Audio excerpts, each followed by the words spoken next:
Alright. Level 2 sleep lets you have more health and still put yourself to sleep. Streaming. Okay. Never mind. We made summon astral arms a thing. Never mind. George and I are in fact smart. Hell yeah. That is debatable. Yeah, I'm not Yeah? smart. Alright. We are live. Everyone is in, I think. Is everybody ready? We have the neat stuff to use if we actually fight people.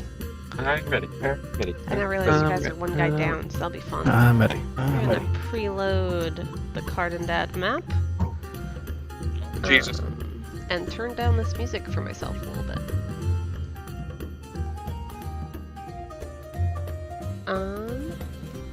Alright, welcome everyone to Champions of the Colossus, episode 8. This was a Sunday, or this is a Sunday 6 to 8 session, but starting after this session, we're going to be doing Wednesdays from 8 to 10, and that will be starting literally this Wednesday, so great. Double session. Yes, we did miss a week, so. We did miss a week, so this kind of catches us up. It is the 30th of Midyear, 4:50 AD, and 7 o'clock AM. The weather is overcast with some light rain. After curing the townsfolk of a terrible disease and saving Emil from a disturbing trance, our heroes were given housing in a now clean inn. Emil and her father were taken away, Emil to be under watch while the situation is investigated. The body of Emil's mother was taken away shortly after to be buried in a gravesite slightly outside of town. You fade to sleep, awakening to the light sound of rain. It is a new dawn, although the skies are gray. As you peer outside of the inn, you see more guards in groups of 2 patrolling the streets. A couple townsfolk can be seen, but not many. You know the head of the Forgekeeper clan will arrive on the 33rd of Midyear, which is 3 days from now. You have a bit of free time to yourself while you wait. And we will load in the Cardendad map. Don't break, don't break, don't break, don't break. The joke's on you. Please, please, for the love of God, don't break. Secret, I'm always broken. Oh, maybe it's actually loading. It's currently still loading. I did preload it, so it should be... Alright, so it looks like people are jumping in. Just not... me. Yeah. I I don't have infinite upload speed, so when trying to upload the same file to like 8 other people on there, but it's a big file. It can take a minute. I'm in my bed. Hopefully we'll be done with this town soon, and then you guys don't have to load into this file anymore. / I can make a separate town map that's maybe a little bit nicer. This one is nice. It is nice. Thank you. It hasn't loaded for me or Nick yet, though, so... The secret sauce is the WebP format. I know! I done did fugly fucked up, and I just haven't fixed it. Alright, so... Ugly give fucked me a up. second while I adjust it like this. And for the sake of simplicity, Guananin will be gone for this session, and I will go over with his player after the session, like what he does during the 3 days downtime. Oh no, my roommate just vanished. No, your roommate's still there, Oh. but I just don't want to control him. Alright, so you guys are free to move freely, basically, around the inn itself. But also I'm going to kind of go one by one to everybody, and we're going to go through, for each person, one by one, what they do for those 3 days. So it could be either a quick thing, or it could be a long thing, but we need to get this out of the way. So why don't we start with, right to left on the camera. Left to right. My god, I am fucking dumb. Ulfric. You awaken in your room, and what do you do for the next 3 days? My plan was to work with the captain of the guard, make sure all the cases of sickness are gone, and then offer my priestly services to the residents of the town. Alright, give me a second as I bring the NPC over to the inn. So before you had retired for the night, you did express this information to Sir Geralt Brighton, and he said that he would meet you the following morning inside the inn to discuss logistics of how you would help the townsfolk. You may move freely. Ooh. Ah, Ulfric, you are awake. I hope you slept well. Good morning. Yes. Wonderful.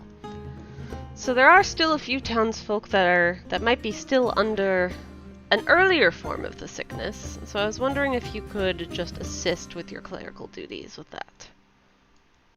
Quite easily. Wonderful, wonderful. Do you do this for the full 3 days? Yeah, basically just clericking around and offering standard clerical services as well, like healing and blessing and that kind of shit. Prayers. Roll me 3 medicine checks to basically see how well you do for the 3 days. You kill 3 people. Well, no, if he gets a nat 1, he might not he just might not do as well. Alright, yeah, that's really good. So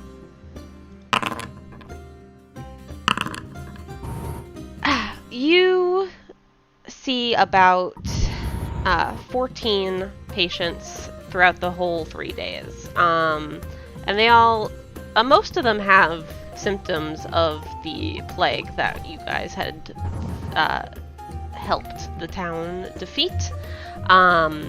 But there were a couple that had, small cuts and bruises and, nothing entirely life-threatening. But at the end of the 3 days, Geralt Brighton expresses his thanks for assisting his town and offers you 12 gold for your services. I will totally accept that. I apologize that it's not more. We're not a very wealthy town.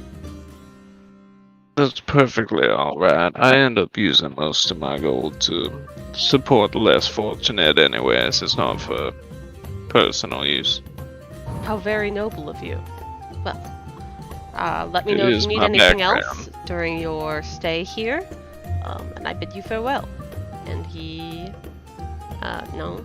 leaves. Alright. Tinnel. Tina would spend a lot of time inside her ring. Not that anyone would necessarily know what she was doing in there, but she is working on a weapon.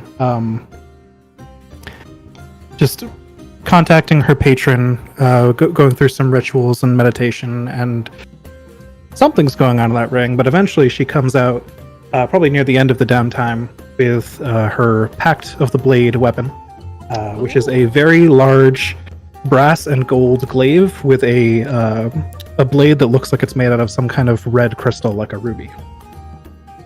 That is amazing. And I love the idea of putting your downtime into something that you get from leveling up.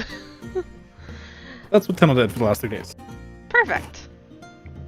Everett, what do you do for the next 3 days?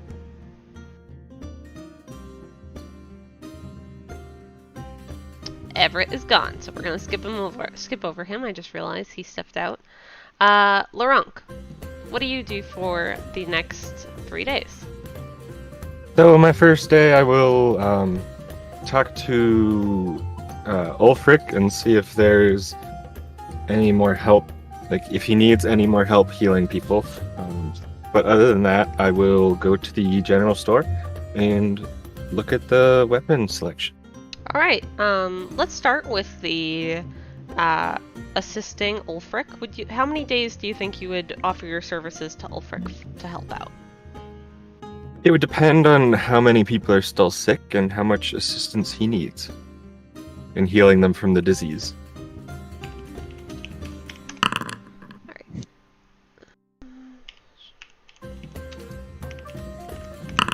Alright, let's say that you help out for at least 2 of the days. roll me 2 medicine checks to see how your assistance does. Uh-oh. Alright. So the first day, you're offering your lay on hands, which works no matter how you are handling people, but for some of the patients, they had like cuts and bruises and broken bones, and Ulfric assigned you to them to, wrap their wounds and stabilize any fractures, and you ended up slightly damaging someone a little bit more on that first day. But you made up for it on the second day by lay on handsing them and making sure that it didn't cause permanent damage. For those 2 days, you would be paid 4 gold for your services. And yeah, now you can move freely and we can get you to the general store.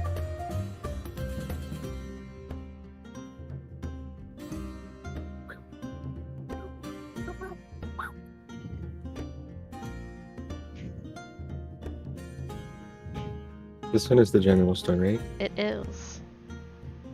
Feel free to open the door. You open the door and there is a sound of a jingle as the door hits a stack of bells. You see an old elf man sitting behind a counter counting coin, while a woman who also seems to be working for the general store is stocking the shelves with some potions. Hello, sir. How is your day going? He puts down the coins and looks up at you and goes, "Hello! I haven't gotten a lot of visitors since the patrol started picking up. What can I do you for?" I'm just here to peruse your weapons a little bit and see if you have anything in stock.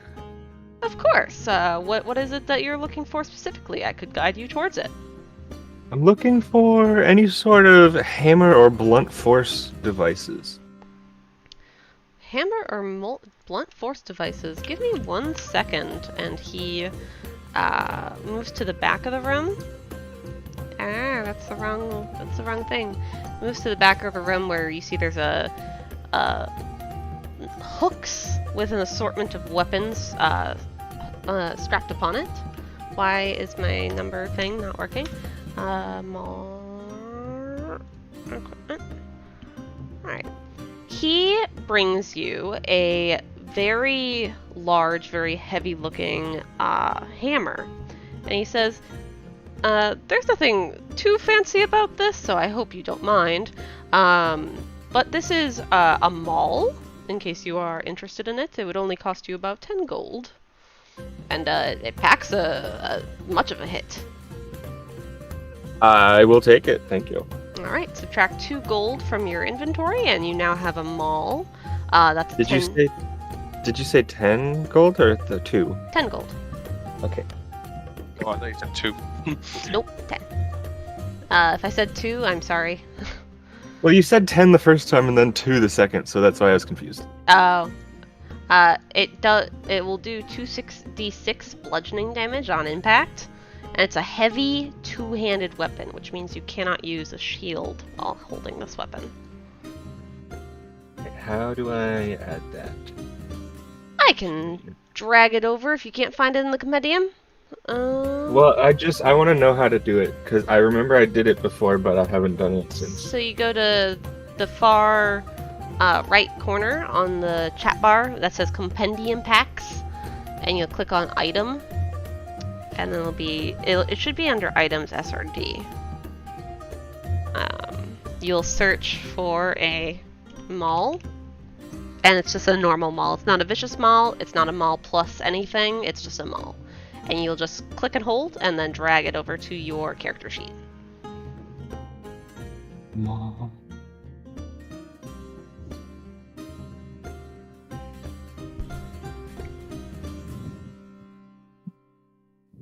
I am not finding it. So I'm in the compendium. Do I search it? So you're in the compendium. Did you click the folder that says item? Yeah. And then you click the other folder inside the item folder. It says items parentheses SRD. Okay. And it'll open up a separate page. Like it'll open up its own. There thing. it is. And then you type in maul in that compendium.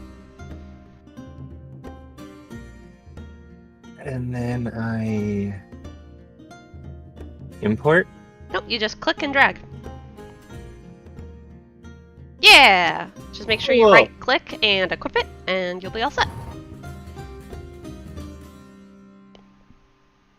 Cool. Do you do anything else for the 3 days other than buying them all and helping out with healing? No, probably just that. Alright, just please return to where you started, and we'll move on to the next person. Everett. Are you here now? Yes. Yep. What would you like to do for the next 3 days? I'm gonna practice my art, my minor illusion practice. Alright, you can add 3 days of practice to that. I still need to write out what it does, but we'll figure that out once we get close to it. We have time. Kozo, what do you do for the next 3 days? Oh. I still have no idea what downtime activities are, but So, downtime in this- activities, there, before you, like, make a decision, there is a guide under the journal entries folder, for kind of what you could do for downtime activities, and then I'm also kind of researching kibbles, but I haven't figured that out yet, so, like, stay with me. that's okay. I'm not gonna, like, delay anything right now. I have... You could just do something flavorful like Tim Yeah. did. Yeah, Koso's not going to do too much. Koso's going to spend 1 day assisting how he can with Ulfric and Laronk and the townspeople. Okay. And after that, spend 2 days in solitude, finding a nice tree in town, meditating. Alright. Can you roll me a medicine check for that, assistance?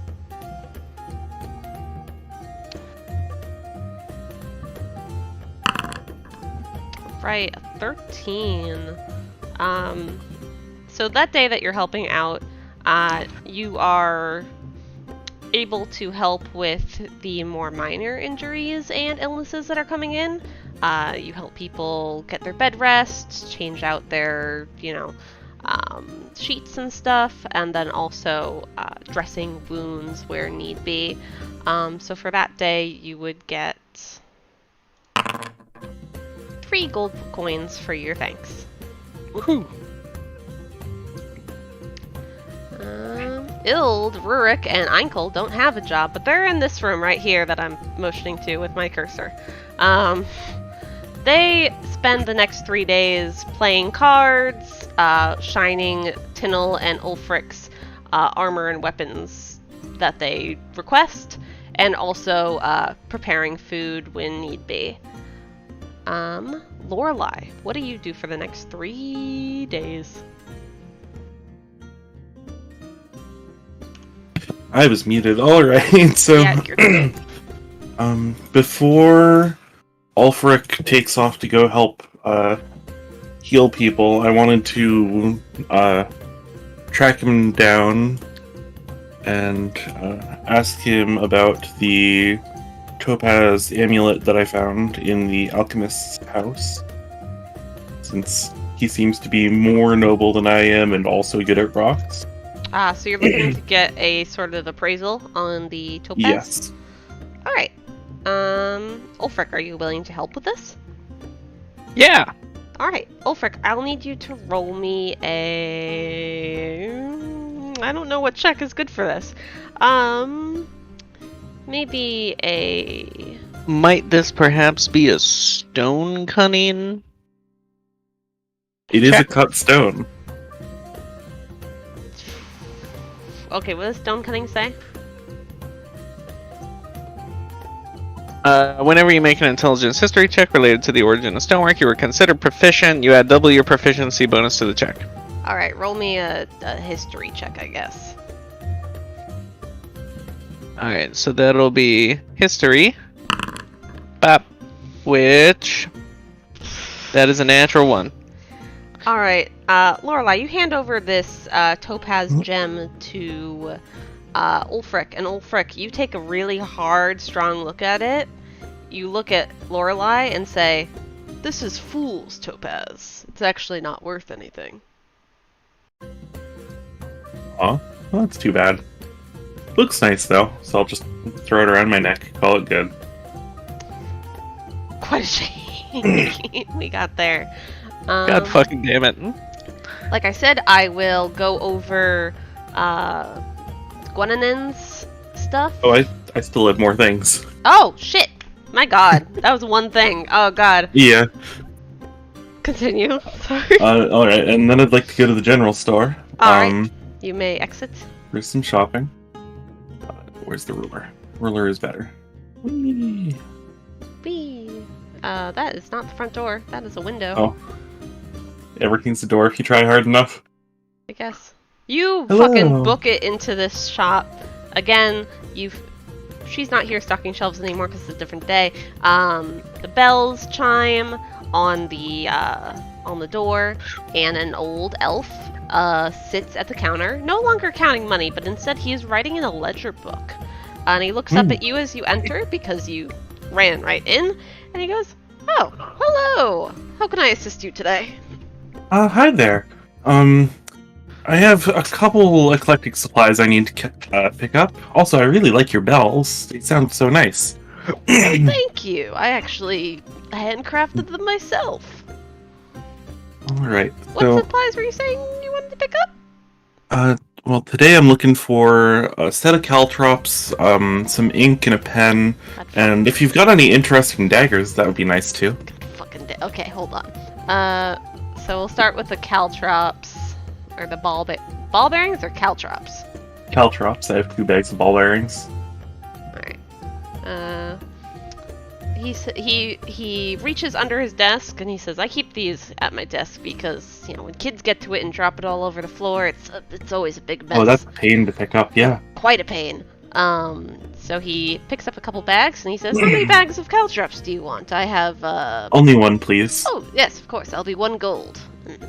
Alright. You can subtract the gold and add a bag of caltrops to your inventory. Alright. What else did you say you were looking for? Ink pen, and fancy looking daggers.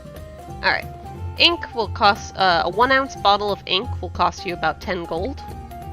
Alright. And 1 ink pen will cost you 2 copper. Alright. And he smiles at you as you say interesting daggers, and he goes, "Unfortunately, I just have the mundane daggers, but if you need to restock on those..." Mundane daggers with, like, interesting engravings or working. Like... Roll me a d20 to see if you're lucky. 14. So unfortunately, the shopkeeper says that most of his daggers all kind of look the same. He shows you it, but you realize you have daggers that look quite similar to those. That's alright. Oh, also, I wanted to ask if you knew, if there are any other, interesting shops or locations around town that I should visit. I'm only stopping by as a traveler. Certainly. There is the alchemist shop, but it seems to be under lock and key right now. There's the supermarket, I guess, but as an adventurer, you don't really need that. But there's a very state-of-the-art smithery all the way up into the northwest area of the town. And I say that place is a very good place to look, especially if you're an adventurer. Oh, excellent. Thank you very much. And 2 other things. Sorry.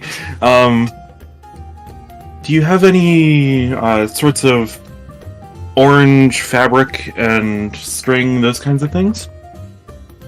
Yes, of course. I have plenty of those. Any particular shade? What are you looking to make? I'm looking to make myself a nice cloak. I had one. It's actually this one, but it's... I want to recreate it, but the magic's faded from it, and it's been so long that I've been traveling that it's gotten very worn. I can see that. Yeah, let me go over here. We have plenty of fabrics. Hold on. Can I see the shade of orange real quick? Oh, right. Yes, I think we have that in stock. And he walks over to the shelf that you see is lined with scrolls of different colors. And atop, like at the edges of each shelf, there's little hooks that come out that are just stacked with spools of thread. And he takes out specifically a shade of orange that's very similar to your cloak's color. And he takes out a spool of thread, and he walks over to you and he says, D&D hasn't prepared me for how much fabric costs, but I would say that the... Really, I just want, as George, I'm just looking for like 4 or 5 days of crafting supplies for a cloak of Elvenkind. Yeah, sure, that's given to you. Perfect. What did I put in for downtime for crafting stuff? Cloak of... Doesn't the Cloak of Elven kind do like some really crazy shit for being like, here you go? For being sneaky. Well, It's I'm also not getting here the you go cloak, for I just have to claws. make the cloak. Oh, gotcha. It's gonna take me a long time. I thought it was like 2.5 gold per day, and you make 5 gold of progress per day.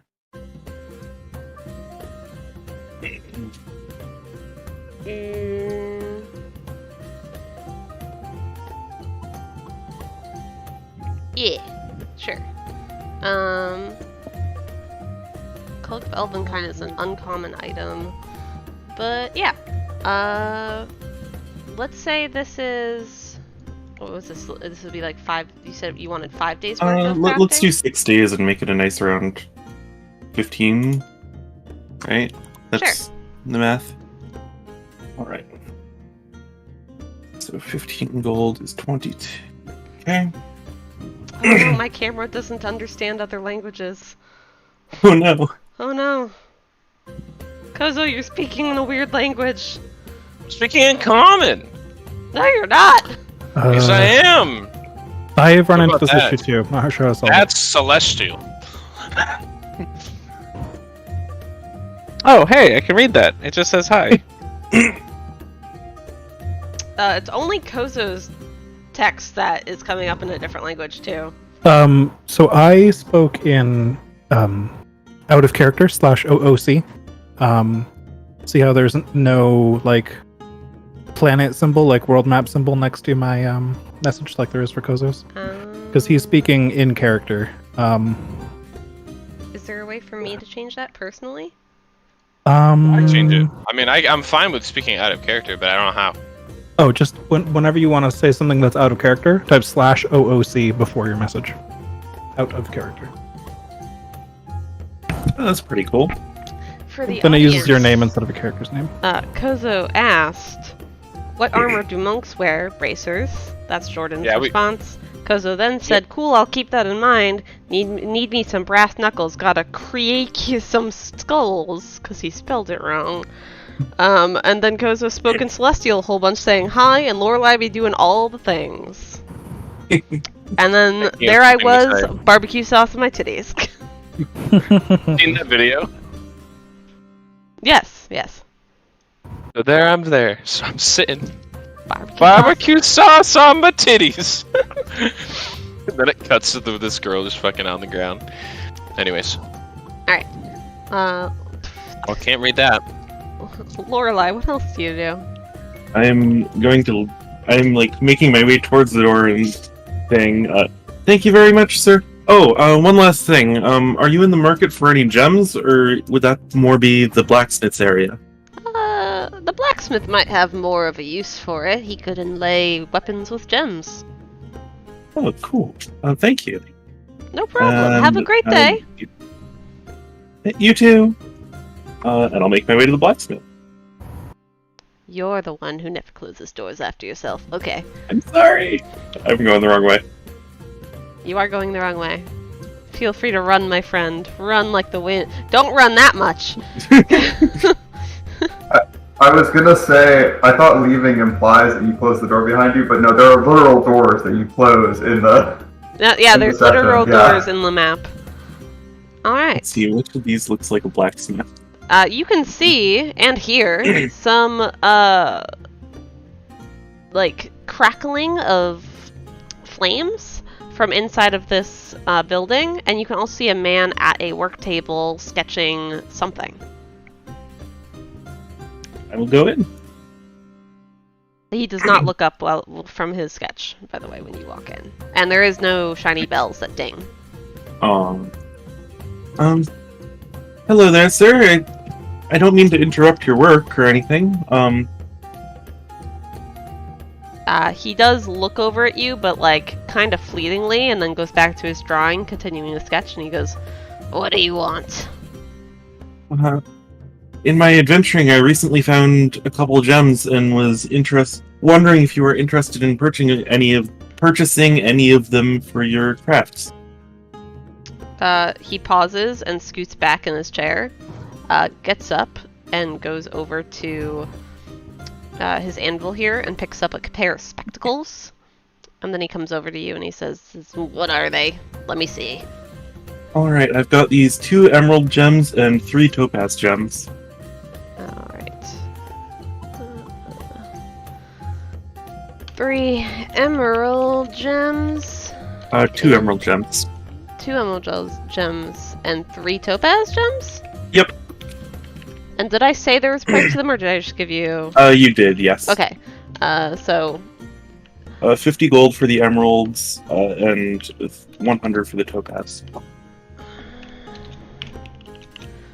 Alright, let me do a check for this man, just in general. For his own...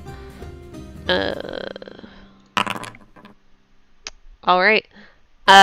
He looks at these gems and gives you double what they're actually worth, because he rolled a nat 1 and he thinks they're like the most valuable thing in the planet. So dang. you get 200 gold for the 2 emerald gems, and My you get 600 gold for the 3 topaz gems. Congratulations, you're the richest person in the party. Did these gems get exist? Um, And how am I... What? The gems are from Never mind. looting dungeons and stuff. Yeah. The gems are from the alchemist's house. I took them on the way in. Ashley, Yes? I totally forgot that I also wanted to sell a emerald necklace. Can I retroactively say I would have passed that off to Lorelei to sell? Did I tell you what the emerald necklace is worth? You can Nope. identify the emerald necklace, but you can't identify the topaz amulet? Jeez. Alright, so your emerald necklace, Lorelei actually, we're gonna rewind a bit. The shopkeeper at the general store is more interested in the emerald necklace because obviously that's something to be worn and not something to be put into weapons. So he, let's roll a d20 for the other guy. Oh my god, normal roll. Alright, he will give 200 gold for the necklace because the emerald is in a very nice cut, and the chain itself is made of pure silver. Can I retroactively ask him about the amulet if he was interested in the other necklace that I had with me? My fucking god. Hold on, let me roll another d20 for the... Our DM is kind and merciful. He offers you only 100 gold for the topaz one because the chain is take it. actually just made of iron, but the gem's pretty nice. Is the gem like amber or like the color that I am? Yes. Like, okay. You know what? I'm gonna keep that then. Alrighty. Am I just bad at searching things? No, I think you just Lorelei... don't ask to search things. No. Lorelei got these gems from the alchemist shop at the end of the night when you guys returned to the No, town. I got the amulet afterwards. I got the gems when we were searching for a way in. Oh. Yeah. It's Nice. basically whoever speaks up first about searching gets to do the first search. And it's also location specific. So like if you're like, I search for trapdoors, you're not gonna find gems. But if you're like, I'm looking for valuables, then you find valuables. if there are any. You basically just have to think to ask. After the exchange with the blacksmith, I'm gonna ask him if he can make me a fancy, like if I can commission a fancy dagger with like a leaf on it, similar to the ones that I have. Like a Preferably leaf-shaped orange. dagger, or Like a leaf shape etched into the blade. he Just a normal dagger. he goes over to the sketch pad. Copy image. He goes over sketchpad, does a quick sketch, and then comes back to you and hands you this as a sketch. He goes, "Do you think this would be good?" It's in the COTC chat. Oh yeah, that would be excellent. I just like to collect a fancy looking dagger at basically any place I go, just to remember the place. 5E. Let me just look up the common price of a dagger. Why don't you tell me the common price of a dagger? I believe it's 2 gold. Yep, it's 2 gold. So he looks at the gems that you've given him, and then looks at the dagger, and then like looks back at his materials. He goes, I'll charge you 10 gold for this, because, you know, you just gave me a whole bunch of gems, and, you know. Yeah, that's fair. There's not too much extra I have to do with a dagger to make it that pretty. Yeah, My voice changed dramatically because Ashley didn't want to do the scruff voice anymore. That'll be excellent. And when can I come by to pick that up from you? 2 or 3 days. It shouldn't take too long.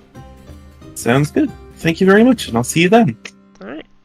Well. Let me put in my notes that... Lorelei dagger in 2 to 3 days.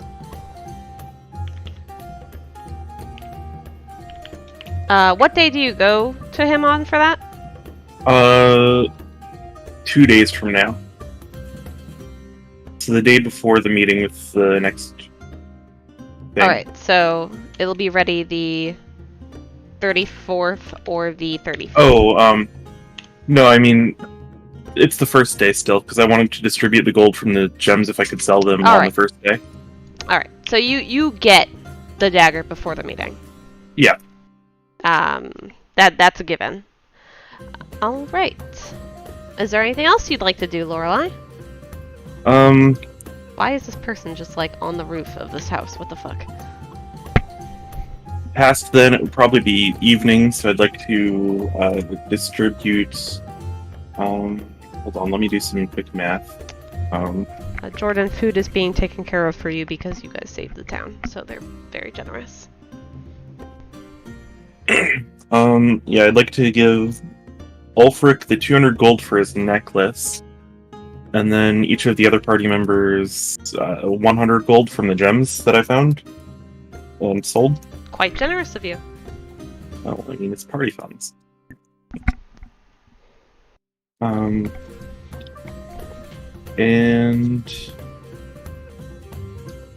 then next day I'd like to forage for poison supplies, and then spend the last day extracting some essence and crafting poisons that I can.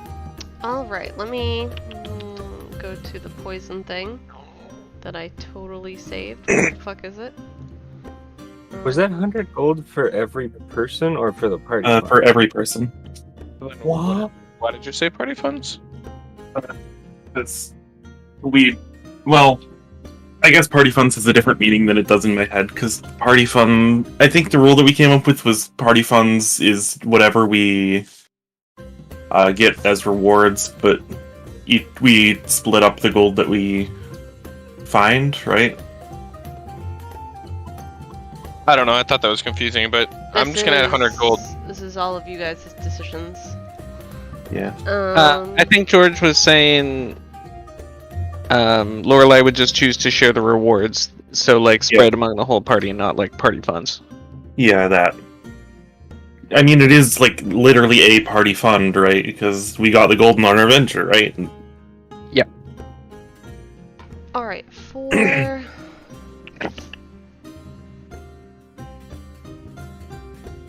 Oh, I'm trying to look up what you have to roll for the... there we go. Forage poisonous materials. So you're gonna make an intelligence nature check. 8. 8. Unfortunately, you do not gather material the second day, I guess you go foraging. You can roll again for the next day. I'd love to. Alright. 17. 17.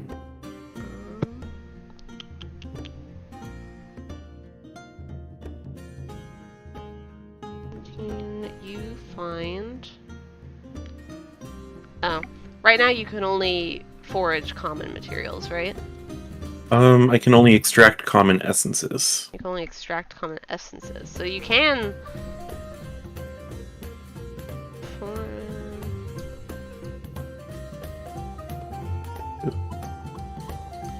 Let's be nice here, because it's giving you uncommon for this roll. So let's say you get 2 common poisonous materials. You find some poisonous mushrooms on your second forage that you had overlooked the day before, and you collect these for future extraction. So mark down 2 common poisonous material. Alright, and can I extract the essence and make the poison still? Well, it takes only about an hour to forage, so sure. Yeah. First, roll me another intelligence check. Nature or just straight intelligence? It's using the poisoner's kit. Okay. You should be proficient in But that. okay, so it's intelligence roll with proficiency modifier. Yep.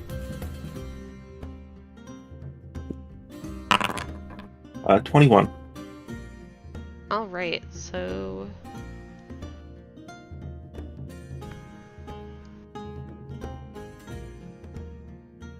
Check. Alright. You extract... Let me roll / roll 2d4 plus 1. You extract 6 pure essences. You got a really good poison essence out of these items. 6 pure essence. Alright. And do I know what color? They are... Do I need to find the list of colors? Purple, green, white, yellow, and black.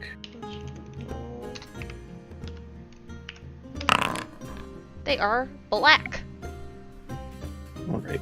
And you said 5? Yep. I can't remember. Or, Okay, 5. 6. 6 essences. 6. Pure essences, so they're like much stronger. Alright. And that is it for my downtime. Alright, I'm gonna just move you over here real quick. Just be careful while you zoom. Whee!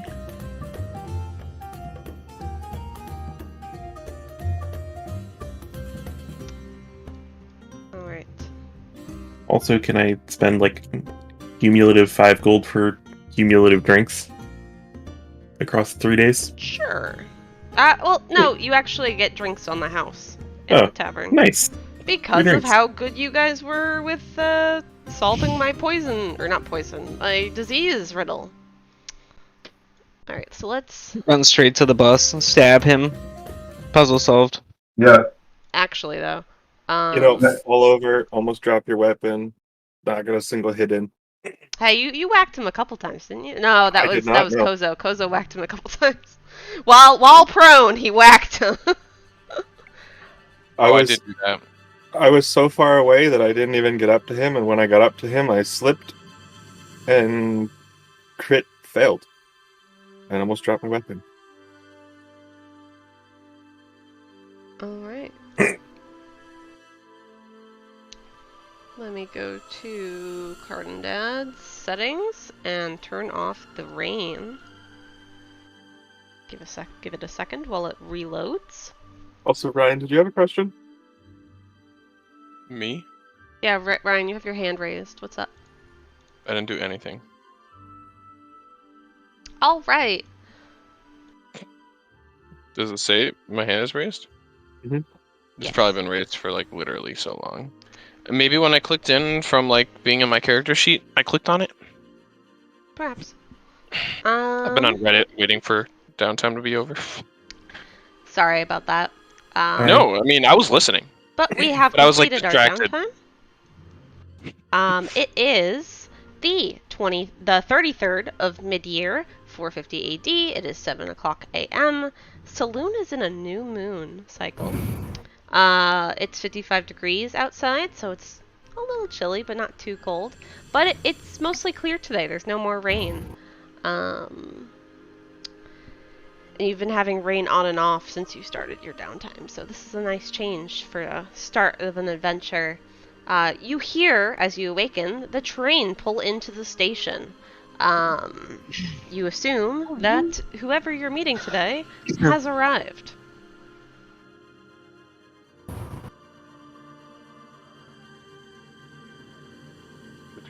You're all free to wake Are up. we?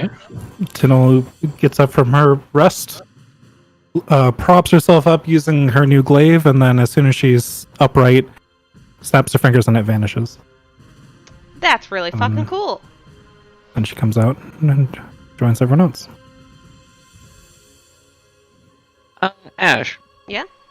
I couldn't find that document with the info about the Dwarven clans. I can resend that to you. Right. No. Thank you. Welcome. Tune to the Dagger of Warning. Yep, you can have a tune from the Dagger of Warning. That was perfectly fine. Yep, you guys all take long rests, and if you're not already full up on everything, yeah, and you guys know that the head of the Forgekeeper clan is coming to meet you. It's pretty intense.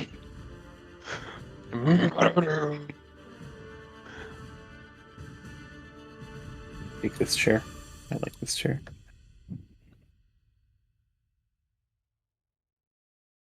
I go aside. Yeah, you can just open the door. As you open the door, you come face to face with a dwarven man. He has a brilliant red beard, and kind of, you think to yourself, wow, that's really, like, he looks like he has ash all over his skin, and then you realize, wait a second, he does have ash all over his skin. He's just very dusty, and he looks like he's just been through a coal mine. And he looks at you and goes, howdy. I'm looking for the Guardians, he says, looking on a piece of paper. Yes, sir, I do believe you are looking for us. The rest of my comrades are inside the inn here. Perfect. I'm just gonna walk on in here. What's your name, son? I'm Koso. Pleasure to meet you. Pleasure to meet you as well. My name is Duke Admus Forgekeeper. Here you go. Now you can see, when you hover over my token, my name. Fancy. He walks in and he just looks at everyone. He's like, hello. And then his eyes settle on Ulfric, and he goes, as I live and breathe, Ulfric, how you doing? I haven't seen you in a long time. How's your daddy? Stroll over and shake his hand. Duke Forgekeeper, good to see you, sir. Ah, the pleasure is mine. I see you have you have your knight Tinel with you still. You know, Indeed, if indeed. you ever need some extra manpower, just let me know and I can service you. I appreciate the offer. We've been enough for now, but who knows what we'll run into. Yes, actually, that's something I really need to talk to you guys about. Unfortunately, and he takes out a pocket watch and looks at it, and then hurriedly puts it away. I've been on a tight schedule, what with the new queen and all being coronated, so I don't have too much time to spare with the details. Why don't we all grab a seat? And he walks up here and goes, "Miss, would you mind giving us some privacy?" And she like looks at him like, "What the fuck?" and then nods and like goes in here, like whatever. So it sounds like there's 2 different music tracks going on right now. I was getting that too. Do I have 2 different music tracks going on? It's the piano from next door, I think. It's an ambient sound. Once I moved closer into the room, it stopped.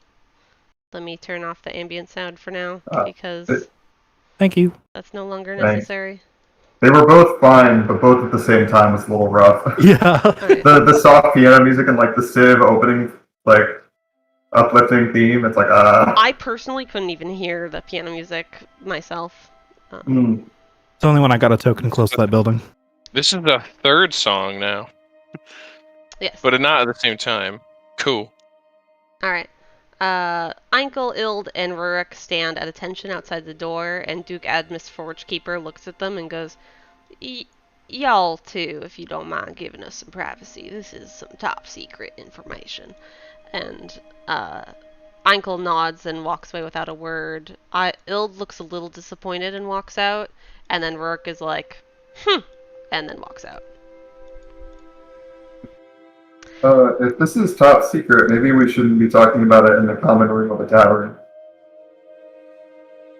We don't really have a different location available. He looks at you guys and looks around at all the doors, and he goes, "Is there anyone else staying at this inn?"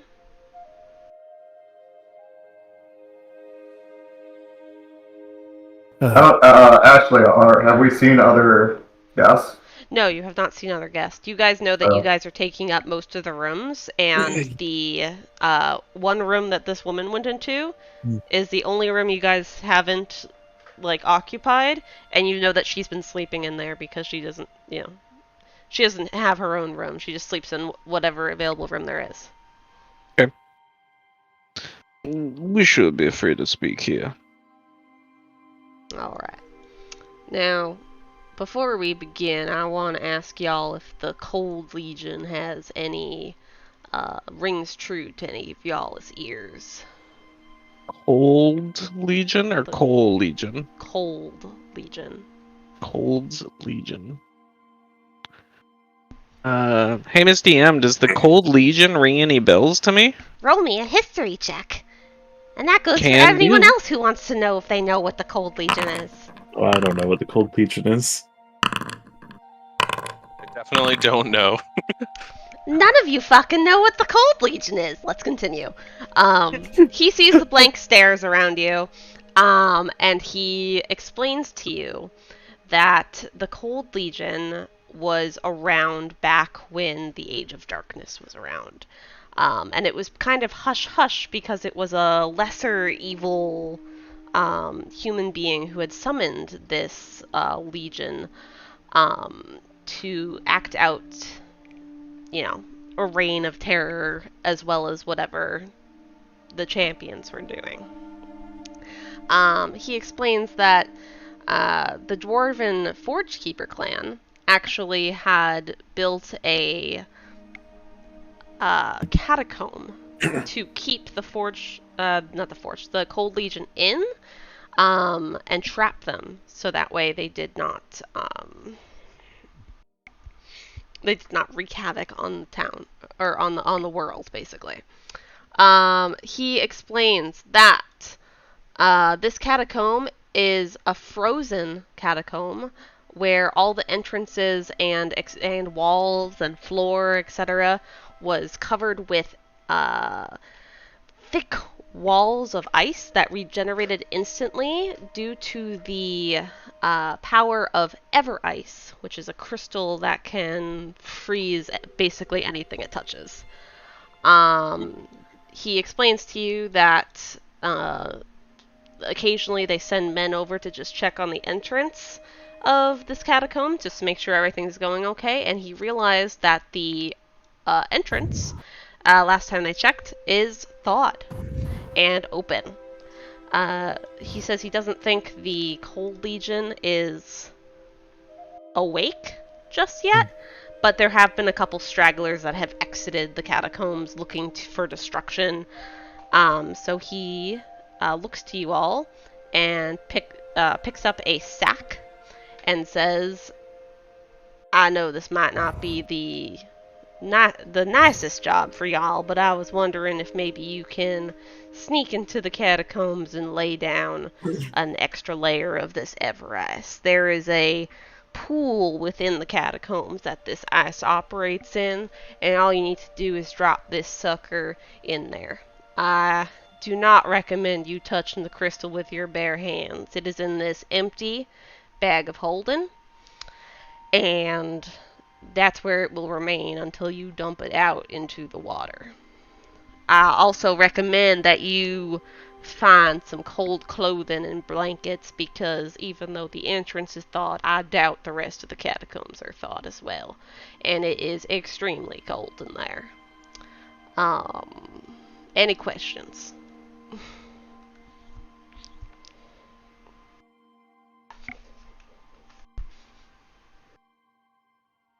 I'm hit by silence, and I don't know if that's a good thing or a bad thing. I don't have any questions. I think we're all raring to get some action. That's really good. The entrance to the catacombs is only about 8 miles south of this here town, so it shouldn't be too much of a trek for you to get in there. Do be warned, in one of those rooms there is a trap that would most certainly kill one of you. So just don't run into that. Do you know which room? I personally have chance? never been down there, so I don't exactly know. You don't have a map of any kind. I don't have a map. This chamber was made many years ago, so any map making that was done is hidden to my knowledge, and I have knowledge of everything the Forgekeeper does. I feel like I was missing something. Oh yeah, we actually sent one of our men down there. His name is... Oh fuck, what was his name? He wasn't a Forgekeeper fella. He was a merc that we hired. His name's Naran or something. And we sent him down there about 2 weeks ago with an extra Everest crystal, but he hasn't come back up, so I don't know what's going on and if he's dead, but if you find his body, I'd love it if you could bring it back up so we can tell his family. Alright, look for the missing person.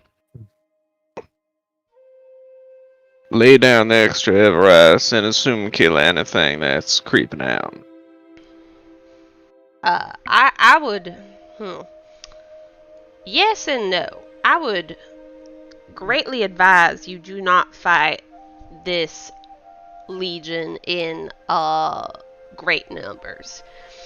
This is a horde army. It's quite large, and depending on the size of the army that you face, you may or may not make it out alive. So attack the stragglers, but if you see a full army hanging about, I would suggest you sneak on by. Alright. Avoid large groups. Understood. Yes. I unfortunately can't hang around here waiting for your return. I will send a messenger bird in about, let's give you, how does a week's time sound? That sounds good enough. That sounds perfect. Either respond to that messenger bird when it comes in a week, or make your way over to Coalfell. I'd be happy to give you guys a tour, especially since you have Ulfric in your group here, and maybe you'll have an audience with the Queen if she ain't too busy. That sounds lovely. Alright. Now, and you hear a train whistle blow again. It's like, alright, I need to actually catch that. I have a very busy schedule. If you need anything else, just send a bird. I'm sure I'll get it at some point. And he bows to all of you. He's like, it was a pleasure speaking to y'all. And he always a pleasure, Admus.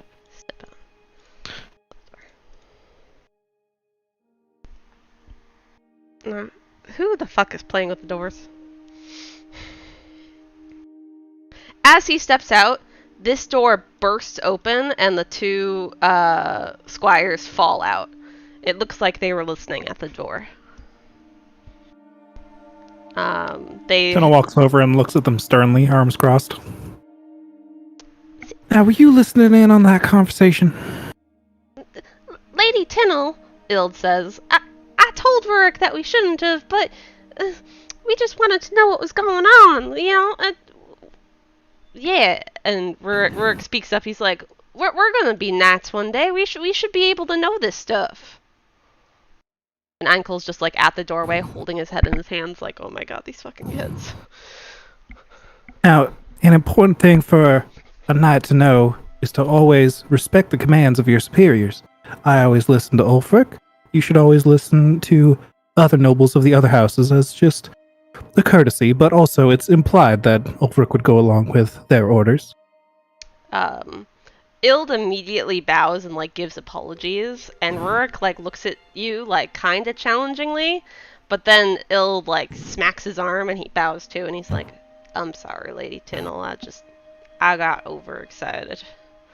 It's quite alright. You're here with us so that you can learn these lessons. Just take it to heart. Yes, Lady Tinnell. Thank you. Now, if we do have information for you, you can always ask later and we can fill you in on the details that you are to know. They I don't want you to literally, feel completely left in the dark. they both look up to you as you're like, we'll let you in the know. And their eyes are like shining like a puppy dog. They're like, really, Lady Tinnell? You will? If the situation allows for it, then of course, we don't want you to be left in the dark for no reason.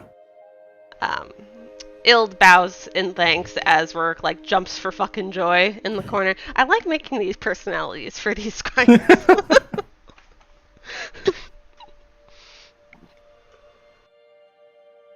Ulfric Yeah, will pop thank you. up. So We need you- Joel's help anyways.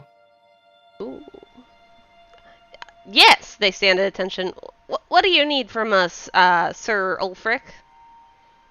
Well, just for now, your normal assistance for the journey. But if more comes up,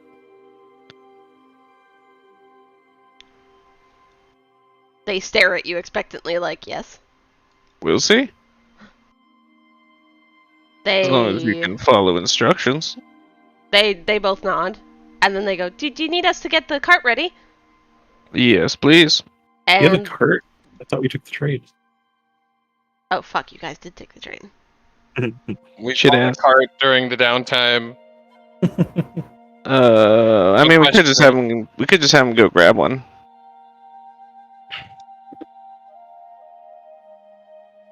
They run out trying to find you a cart. Cool. Doing their best. I'm not concerned about it. I'm gonna put them somewhere where you can't see them. I'm gonna also roll a d20 for them. Both of them. What is a train but a horseless cart? I would say about 15 minutes pass as you guys are discussing plans, and not both of them. Rurik comes fucking, not like that, but comes booking in the door, and he goes, we found a perfect cart for y'all! It's amazing!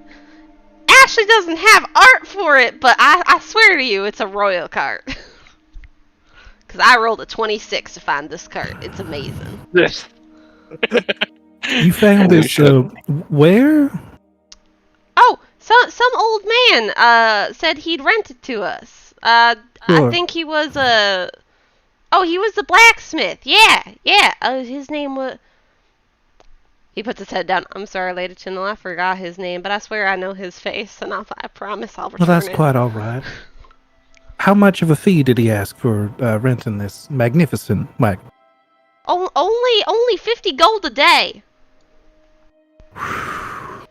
Tenno wipes the sweat from her forehead. I mean, we could just walk. It's Uh, only 8 miles. That should take can- us a couple hours at most. Tenno looks to Ulfric. Can the treasury bear such an expense? Technically, yes. I wouldn't necessarily consider it prudent, but we can. Hmm.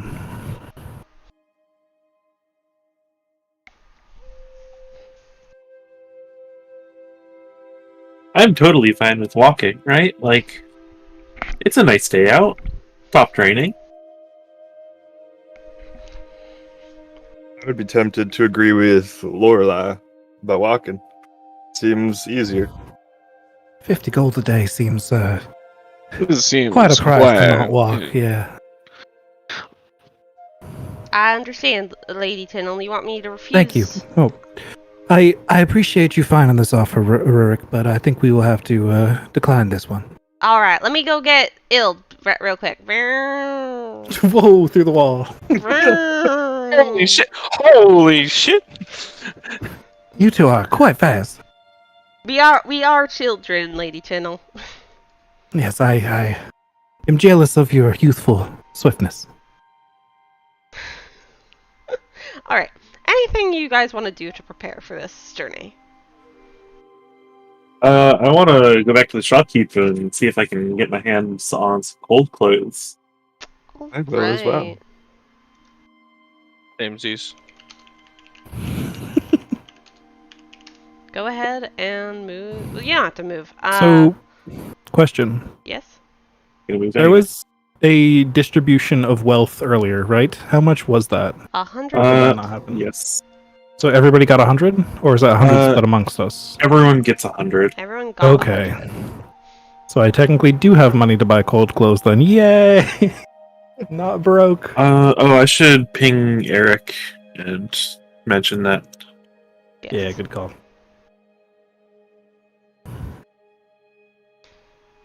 Where's the cold clothes store?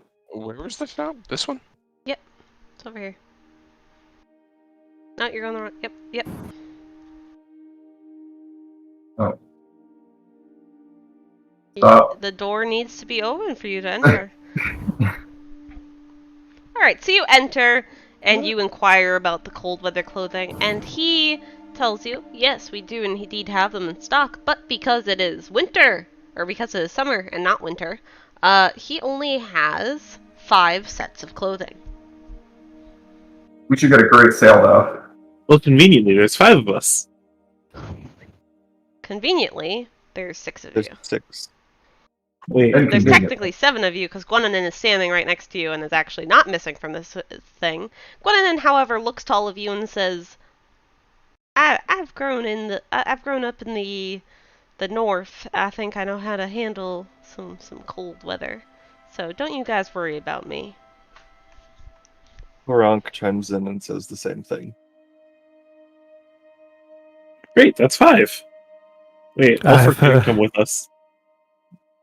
I'm quite impressed by that. I too grew up in the cold, but it's always been quite annoying. I definitely prefer to stay warm. I like the slight chill of autumn, but anything past that is a little bit too cold for me a lot of the time. Yes, I'm Right afraid there with you. neither I have an affinity for the cold. Alright. He does tell you Is- that because it is indeed summer, that these 5 sets of winter clothes are on sale half off. So they would only be 25 gold total for all 5 sets. Nice. Is there? Is this like a real item that I can find somewhere? Yes, it's called cold weather clothing. Okay. Is that under like item somewhere? Yeah, let me check and see if it's actually in the compendium. I will ask, is there a way that I could ask if there's like a blanket that I could cut into Yep. like almost a poncho type It's Uh, in there. Is it just generic clothes, or are they different styles? Yeah, I would drag over a set of common clothes and then just like edit it and hyphenate it and say cold weather. Do you Where do you have find that? anything? Sorry. I don't. Under So item, under items SRD, you click on it, it opens up another page. Cool. I'm good. Do you have anything of a bit of a finer make? Unfortunately, I only have I'm speaking in the southern accent because of Duke It's Agnes. infectious. Yeah. He informs you that he only has the 5. He says if you want more fine winter clothing, come back in the winter and he will definitely have some in stock. I see. Well, It's a pity. I will take one of your sets, though. Thank you, sir. The sets are 5 gold each.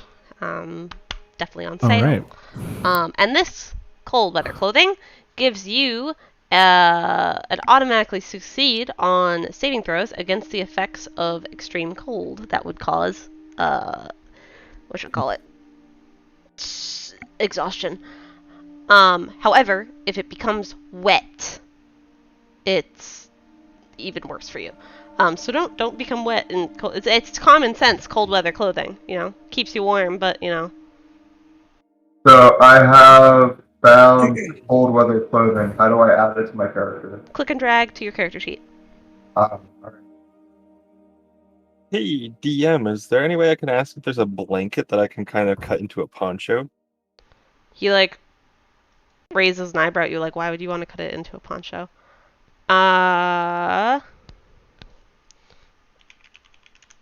He takes out a blanket and he says, "This is 5 silver.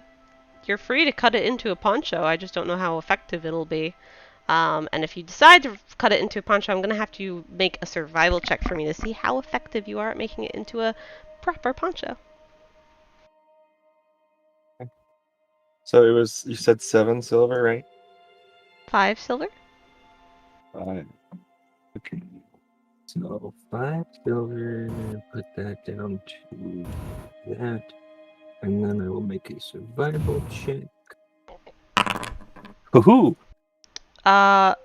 You can write down that you made cold weather clothing out of this blanket. Cool.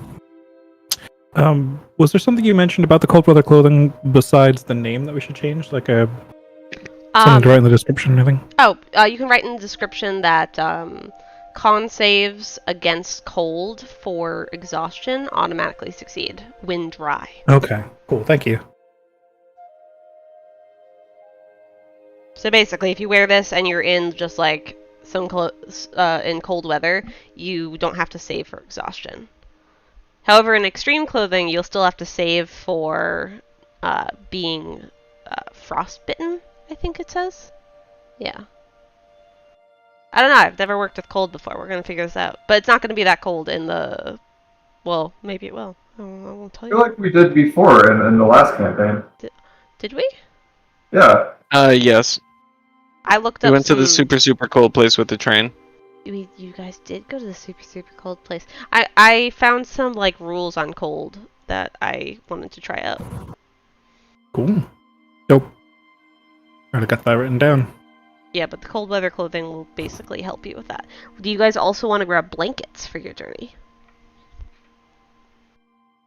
I would definitely appreciate a blanket, yes. Each blanket only costs 5 silver. And he has plenty in stock, because blankets are always a year-round thing. Here's the gold. Let's you make change with me real quick. We're using Electro. Sure thing. So I'll say Laurent actually bought 2 blankets and turned one into the cold weather clothing. Okay. I'll pass on a blanket. Okay. So remind me, everybody has cold weather clothing in this party, right? Except Gwendolyn, I think. Gwendolyn he will be said. okay. Maybe. And everybody got blankets? I'll let Gwendolyn decide when they come back if they want blankets. I did not get blankets. Okay, you didn't Wait, get a blanket. have a blanket? Apparently I already have a blanket. Well, that's fine. Then you have a blanket. I didn't even know. I was gonna give myself one. You can have 2 blankets if you want. Ooh. Double The up on extra one. blankets. He sees you guys packing up for adventuring stuff, so then he goes over here and grabs some more things, and he's like, "Do you guys also want, chalk, lanterns? I got some rations." I would appreciate some rations. I was about to ask about that, actually. Wonderful. It's 5 silver per ration. I'll buy 10 rations. How many silver is a gold? 10? Alright, subtract 5 gold from your inventory. Okay. Thank you, sir. So Ryan, 1 gold is 10 silver. Yep. 1 It's okay, I got silver is these. 10 copper. Chocolate gold coins. Sorry, I forgot. Are we using Electrum or not? No. Okay. That's too much work. Yeah, Electrum's annoying. Who wants to deal with Electrum? Whenever I go into generators and they're like, here's the treasure, 20 Electrum, I'm like, change to silver or gold. Yep. It's just like another, it's like another tier of currency. 10 Well, gold to a it's- platinum or 100 gold? Electrum's weird because it's Oh, 10, it's yeah, everything is 10 but Electrum. So it's like 10 copper equals a silver, 10 silver equals a gold. But Electrum is 5 silver silver? pieces, so it's kind of weird. Yeah, so it breaks the That's mold. definitely dumb. Yeah. Yeah. Alright, let's... Oh yeah, Shopkeep. Do you have any potions? I do have Those some may be helpful. potions. All right. Thank goodness you said some. What the fuck is this? I have potions of healing, which are 50 gold. I have. I will take one of those potions of healing. Please feel free to subtract. Can I take a potion of healing as well, please? All right, both are 50 gold. Does he have 3? He has 4 total. So wait, what does the potion of healing do? Sorry. Potion of Heals healing you. will heal you 2d4 plus 2 hit points when you drink it. Oh, I will grab one of those. And I consider it a bonus action if you're just feeding it to yourself. If you're trying to force feed it to your friend, it's an action. I like to have one of these on me in case someone goes down. I'm unfortunately not knowledgeable in the ways of healing myself. Neither am I. That's why I need one. Does it just go in normal loot? Yes. usually. He Oh, it's in consumables. also picks up a potion bottle, and this bottle has little crystals kind of within the drink, and he says this is soothe salts in case you need this for a very arduous journey. Soothe souls. What are those? Alright, I guess would I be familiar with soothe salts? Roll me an Arcana check.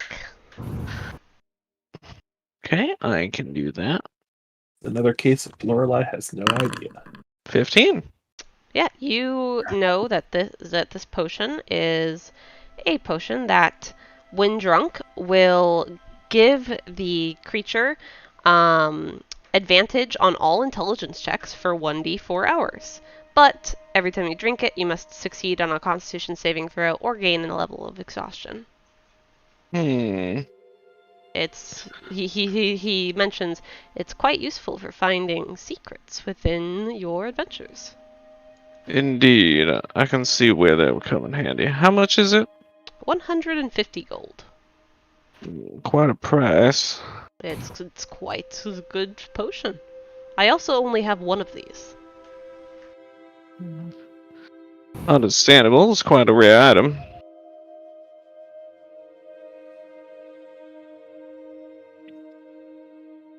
I'll pass for now. Alright, it'll be here until it's sold, so hurry back if you change your mind. I do have Will do. a few more things, see if you have in stock. I'm not sure if you would sell them here or not, but I hope so. I'm looking for some new sets of tools to go along with the ones I have. Do you happen to sell any smith's tools or jeweler's tools here?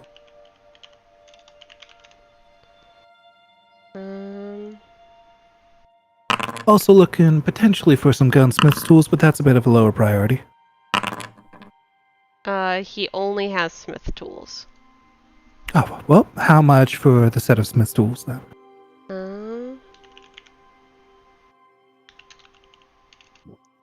Let me just Google that. He tells you that it will be 25 gold. All right, I will take that. Thank you, sir. You're welcome.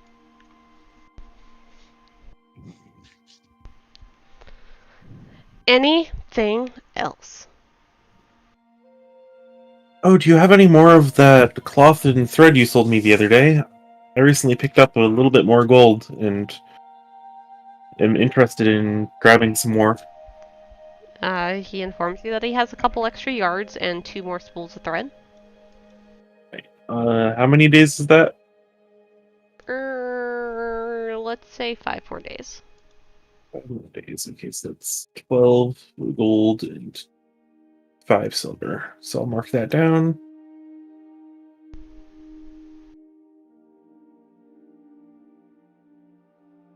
Excellent. Alright.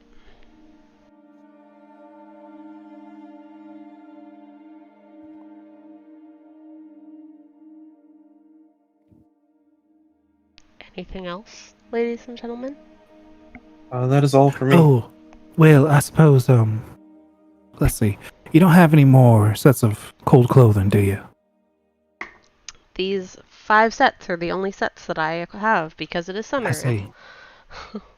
Yeah, no, that is understandable. That's just unfortunate. There are 3 more of us that are not present that may need some extra warmth. Do you have any 3? suggestions for that? 3. Yes, I have 3. We have 3 retainers amongst us that I would like to see properly taken care of. Maybe bundle them in a blanket, or go to another town and see if they have any in stock. Yes, I suppose so. We can work on that. For now, I'll just take 3 more blankets then to distribute amongst them. 5 silver each. Ow! I cut the top of my mouth with my nail. Oh no. Ow! Okay. 5 silver each. Thank you.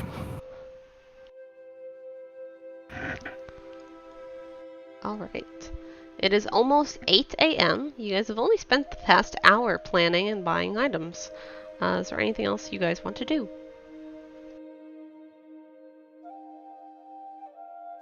No. Alright. Ready to go. So you guys were told that this entrance is 8 miles south.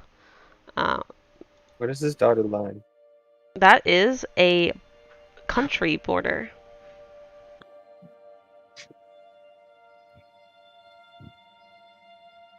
Will we need anything to get through there, especially? I thought we were going north. Whoops. Nope, because we're not going through the border. Alright. You guys are basically at the edge. Motherfucker. Go where I want you to go. You guys are at the edge of the border. That's nice.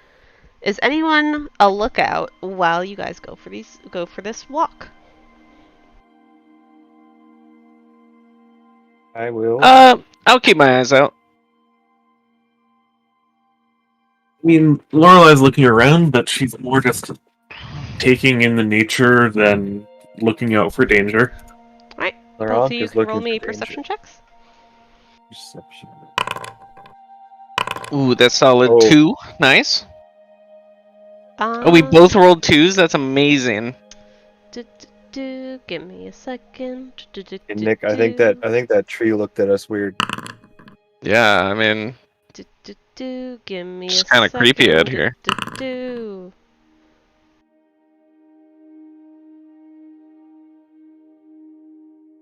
As you guys are walking down, about halfway through, you guys find a small makeshift shrine at the side of the road. And the shrine has an offering table, and it also has words written in Celestial on it. Ooh, me. I can read that. Alright, it reads Milo.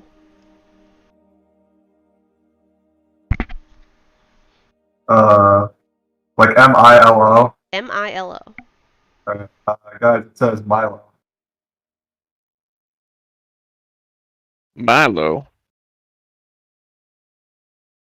Would anyone like to make a religion check? Sure. I'll make one. You're high. Religion. Ooh.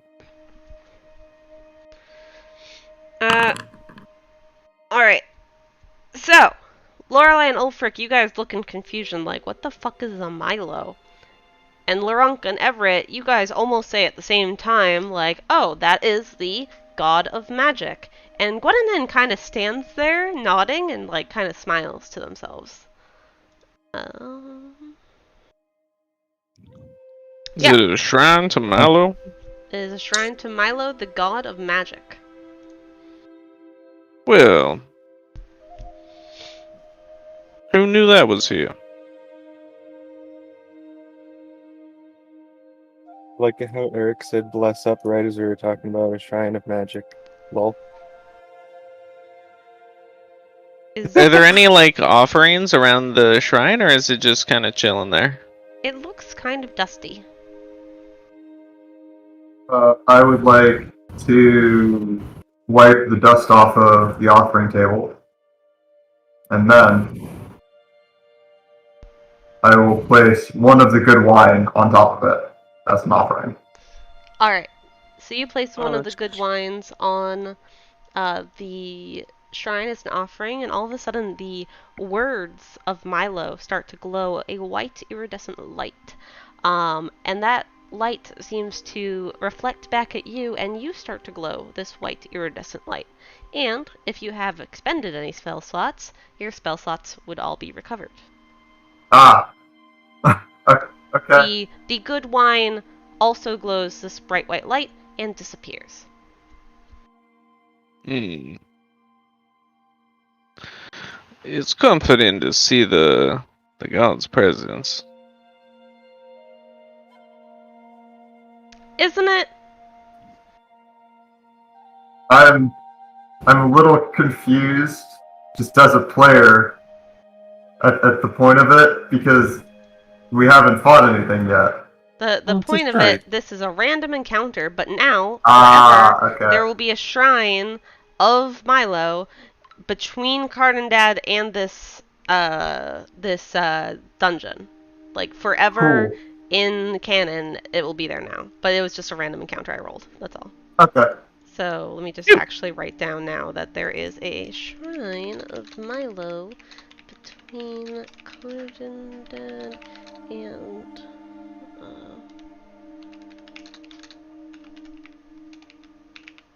Alright. Yeah, so other than that, you guys continue on with your journey with no issues. No issues. Nice. How You nice. sure that leaf didn't look at us weird? No, the leaf didn't look at you weird. Oh, okay. Alright.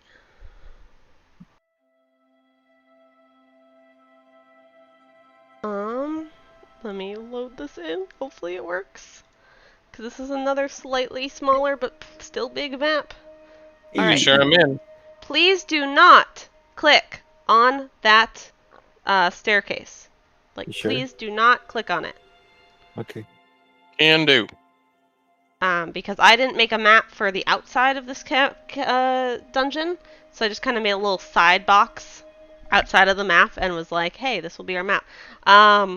So, you guys continue walking and you find a...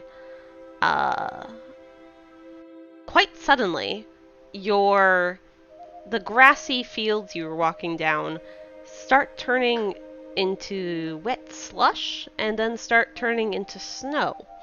And you find that in about a 60-foot radius, in a clearing of this area, all of the ground is covered with a field of snowbanks, with the occasional outcropping of rock poking out.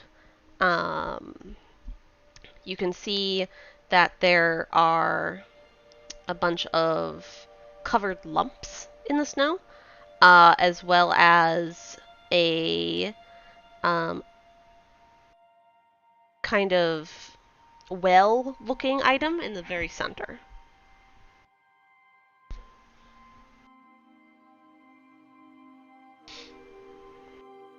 Am I supposed to be able to see anything right now? No. Okay. I just said. I heard your description. I was just okay. Sorry if I missed something. No, it's okay. I just said don't click the ladder because that'll take you into the dungeon. I didn't make a map for outside the dungeon. I only made a map for the dungeon, so we're gonna have to use our imaginations, ladies and gentlemen. Oh, that's fine. Okay, So so the basically, ladder.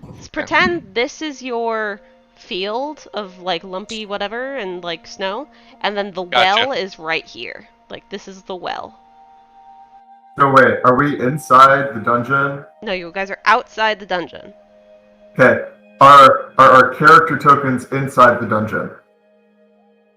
Yes and no. Okay. You guys are We're on the dungeon map. You're on the dungeon map. We are. Thank you. Okay. I made a separate little box to put you guys outside of the dungeon walls, so that way you guys could interact with the outside of the dungeon before you actually go in and see what's inside the dungeon. Oh, this is that little box. Okay. This is that little box. Got it. So when you're in this little box, you're outside the dungeon. Alright. I will light a torch and just kind of hold it over the well and see if I can see how deep into it I can see. So as you hold this torch, you look down into the well and you see a grate at the very bottom, also a ladder leading down.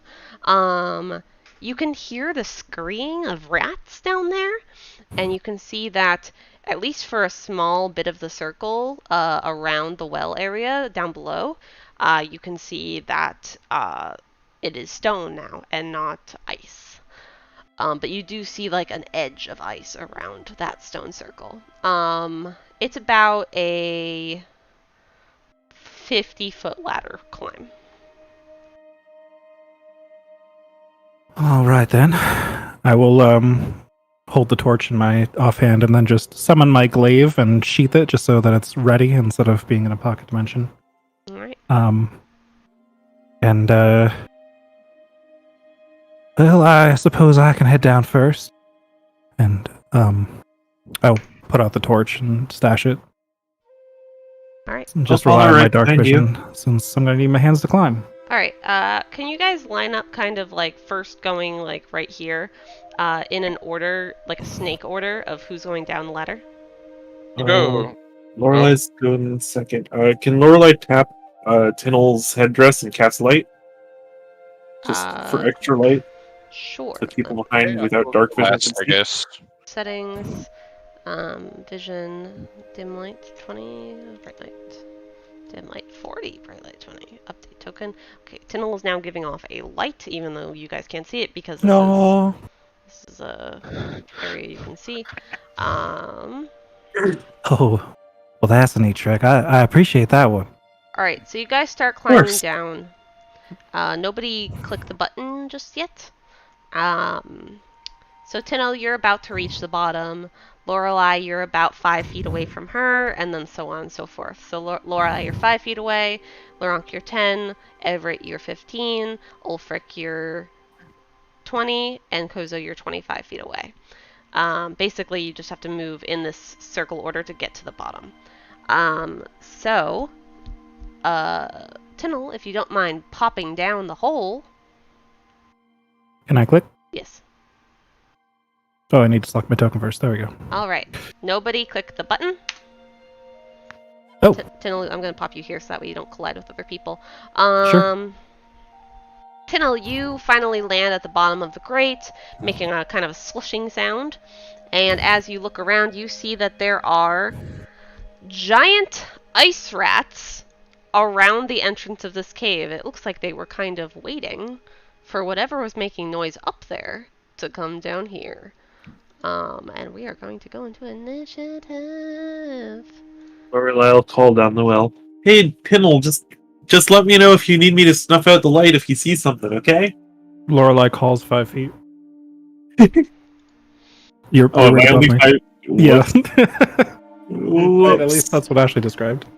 Whoops. Not the Rouses. Mongol combat state. Mongol combat state. So the rest of you guys don't really know exactly what's going on.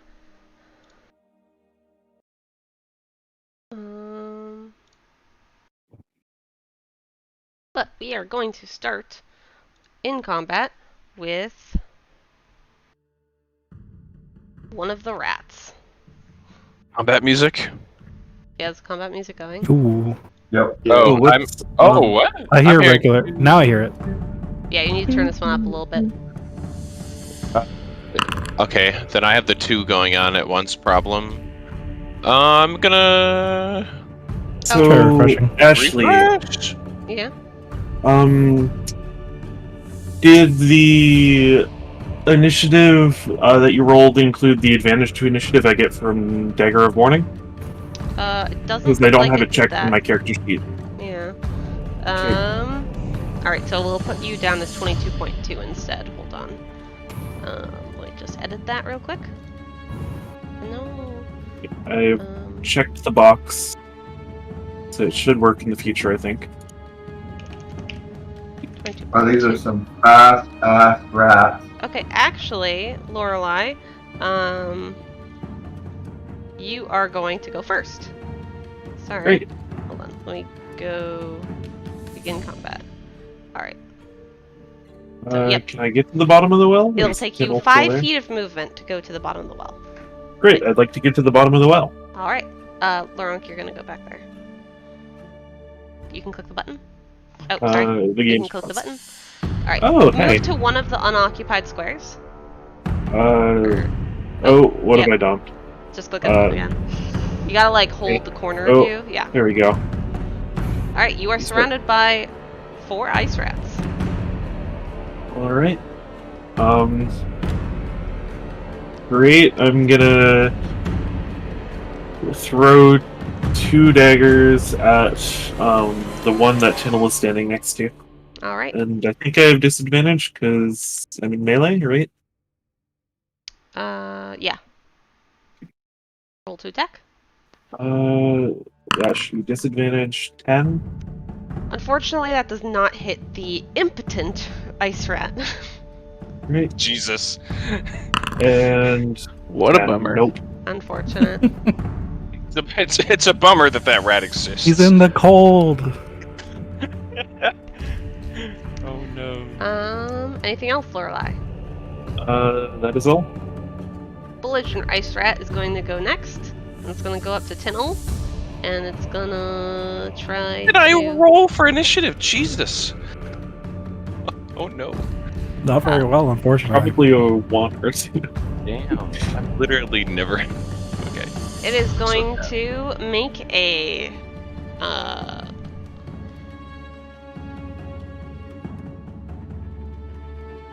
what's this again? It breathes in deeply and then breathes out at you, Tinnel. Does my fancy clothes have any effect on this? I need you to make me a dexterity saving throw, and then we can see if your fancy clothes does anything about it. Dexterity saving throw. Fuck. The worst part is you only needed a 10 to beat its dexterity save this. Unfortunately, while your clothes protect you against exhaustion, it does not protect you against cold damage. So you are going to take 7 cold damage as this thing blows ice cold on you. But that is his turn.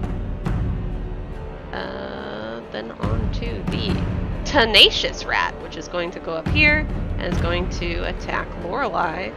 It's going to breathe in and breathe out at Lorelei. Roll me a dexterity saving throw. Come on, my dexterous human. Ever seen a rat with a breath weapon? 10. This literally was in the thing that I was looking What's at. in New York? As a breath weapon. Yeah, that saves, I think. Yeah. Cool. So you're good. You move out of the way and you don't take any damage. Level 3. Level 3. Next up is Laurent. It's going to take you 10 feet of movement to get down to where Lorelei is.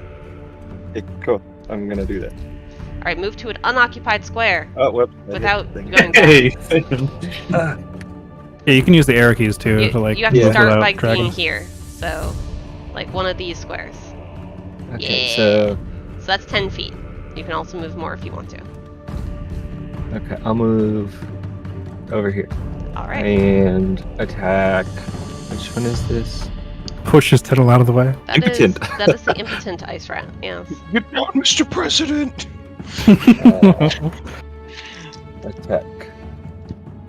Like, except it's in Spy. You know, in Spy when the fucking like tall, awkward. That does indeed hit. Damage. Give me that 1. damage. That's the like Hungarian girl like under her like suit coat. All right. Follow me. It is looking pretty badly injured.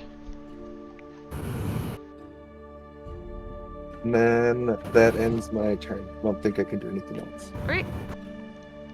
Tinnel. Well, since Laurent moved south, Tinnel will stay put, actually, considering she's currently engaged with 2 rats. I will shift out of the way, so, I mean, I believe 1 rat's reach, probably. But, I'm going to attack the one that Laurent just attacked with my glaive. You do leave 1 rat's reach, so it is I going to did. try to take a bite attack at you first. Yep, I just wanted to open up the way onto the ladder. Does a 23 hit you? Yes. You take 6. Or sorry, you take 6 damage, a combination of piercing and cold. Okay. Just in case that means anything to you. Now you can roll to attack.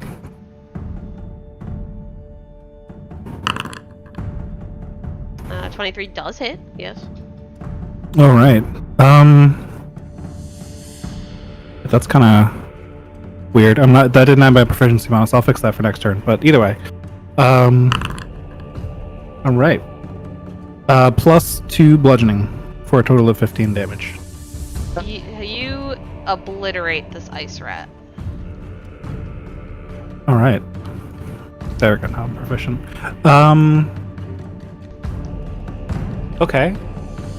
Since it's not there to have a reach anymore, I'm gonna move up between these 2 and just try to draw aggro. All right. That's my turn. You killed one of their friends and then went between them. They're kind of angry. Ulfric, it's going to take you... Well, actually, you can't move further down until Everett moves further down, or else you have to maneuver around him, which will require Wait. an acrobatics check. Oh, right, yeah, we're flying down. Would you like to maneuver around him, or would you like to hold your action? Or you can't really hold your action, though, because you can't move when you hold. God. You could hold the dash action, all right? You could hold the dash action. Alright, I'll hold a dash action. I mean, in a physical sense, the first part of my movement will also be climbing down the ladder in the simultaneous 6 seconds. Yeah.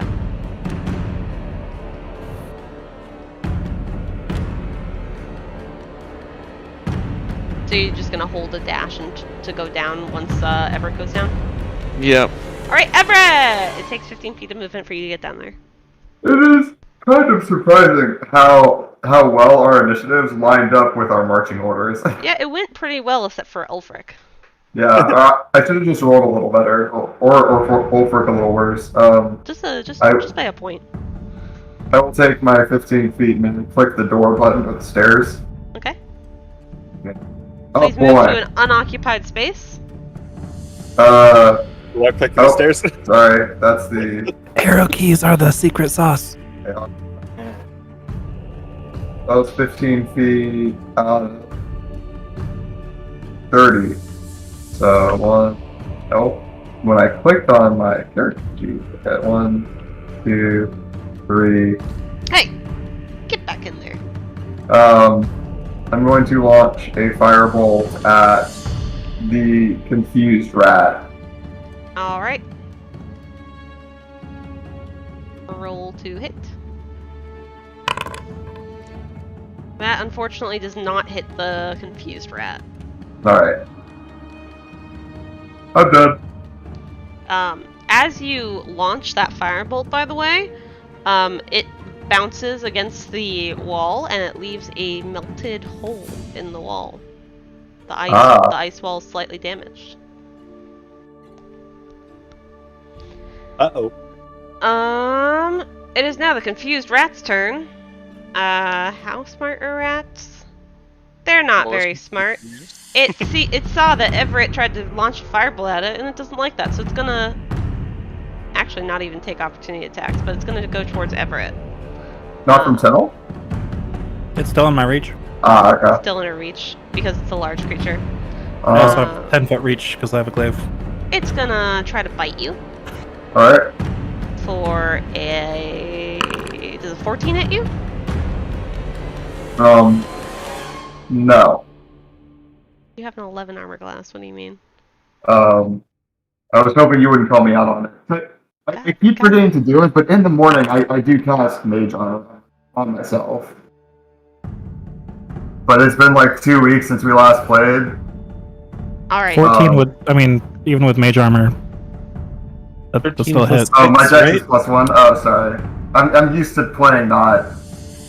Yeah, Like- it would like, change I'm your used to armor class to rogue. 14, so it would still hit you, Alright. unfortunately, for 9 What- points of total piercing and You- cold damage. Excuse me, you've activated my trap card. What's the trap card? Shield. It does not hit you. Never mind. Forget everything I said. Impotent ice rat is dead. Kozo. Oh, Ulfric, you can dash down enough to get to one of the empty squares. Thank you. How much movement do I need Not to that empty square. Or are you moving get down more? there? You need 5, 10, 15, 20, 25, 30 feet of movement. For fun. Alright. These stubby legs. Move to And one then of the I- unoccupied squares in that circle.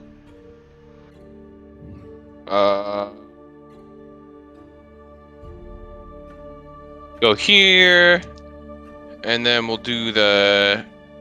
Oh, we're not going to use that yet. I changed my mind. First, I'm going to attack. Which guy is this? Belligerent Ice Rat with an unarmed strike.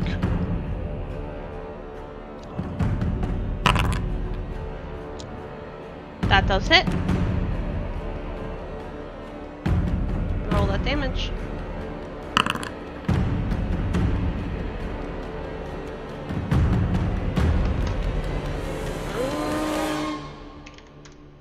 Even though you hit it, it still looks pretty good. Okay, and I'm going to use a key point to summon Arms of the Astral Self, but we'll do this usability, see if it works. Everything within 10 feet, I'm selecting the rats. The ability allows me to select who it affects. So I think it's just these two rats, Tenacious and Belligerent, because they're within 10 feet, have to make a dex saving throw. Otherwise, they take 2d4. Oh, that's not what I meant to do. That's not what I meant to do. Yep, they're both within 10 feet, so dexterity saving throw for both of them.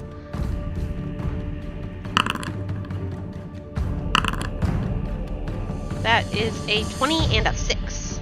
So this one got a 20 up on the top, and the one next to you got a 6. Compared to my dex, Yeah. essentially? Yep. Okay, I have a 15, so this one takes the damage, right? Yep. It compares to your saving throw, which is 15. 15. Yeah, not your dex. Okay. Cool. I don't know the difference. We'll talk about that later. I'm gonna do the damage Sounds- roll for the person who didn't. Oh. 5 damage. Where is my spell save on my character sheet? It's looking a little more injured. It is. If you open up your sheet and go to spell Bottom left book, of your it's at the spell book. bottom. Ah, thank you. I was not looking low enough.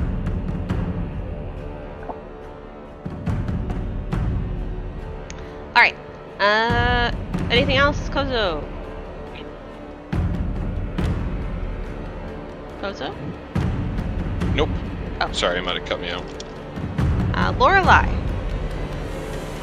Alright. I'm gonna move, use my channel, and I'm gonna bonus action disengage. All right. And come over here. And then, forgetting that she has the winter clothes on, gonna reach for one of the dagger holsters at her hip, and instead of grabbing a dagger, just her fingertips will start to shine with light, and I'm gonna throw and Tina will see a glimmering shard of light energy fly at this tenacious ice rat. Yeah. All right. And I'm gonna use Psychic Blades. 23 to hit. Yeah, that definitely hits. Alright. For 8 Psychic and Sneak Attack. For 6 more. This thing is definitely looking really badly injured as you hit it with a very powerful Psychic Blade attack. And turn. Alright. Belligerent rat is gonna look between Laronk and Kozo. And Kozo hit it, so he's gonna try to hit Kozo. But first he's gonna see if he recharges his breath weapon. So did I actually mess up that? Was I supposed to roll a dexterity saving throw to see what they had to beat? No, it just goes against your spell saving modifier. Cool. Um, Am I gonna get breathed on? You are not gonna get breathed on. It rolled a 3. It needs to roll a 6 to get it. So instead it's going to try and bite you.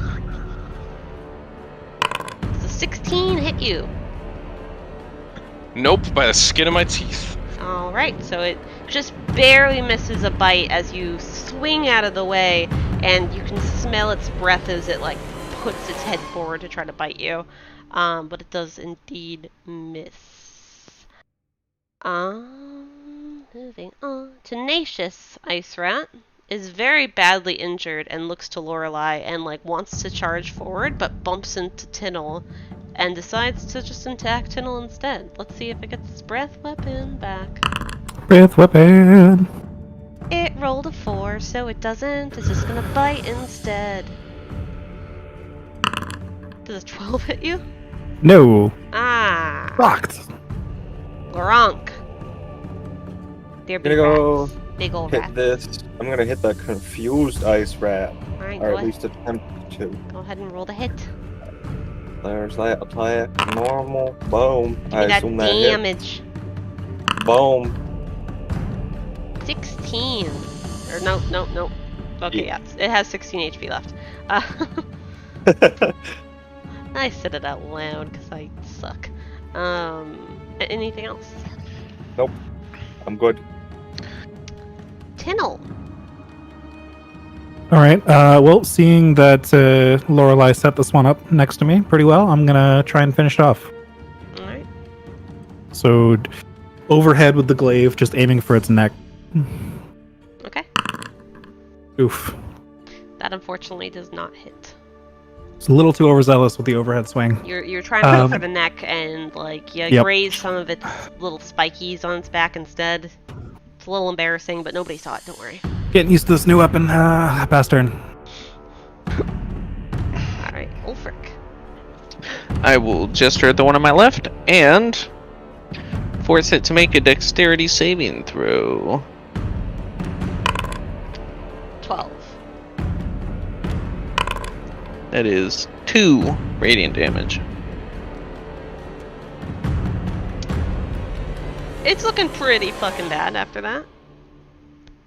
Well, too bad I can't punch it in the mouth as a bonus action, so instead I will pass my turn. Alright, Everett.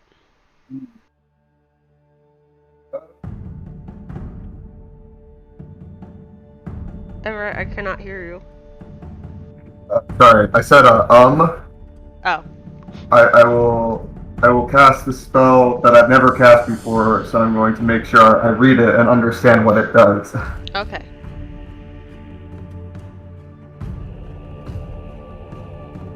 You feel like you're getting very tired.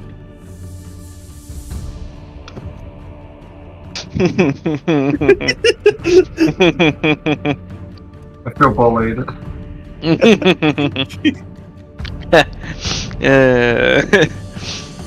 Nice.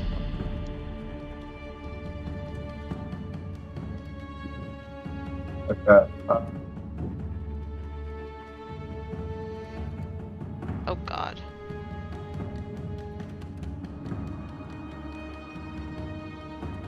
What is disengage? Disengage is an action for me, right? Yep.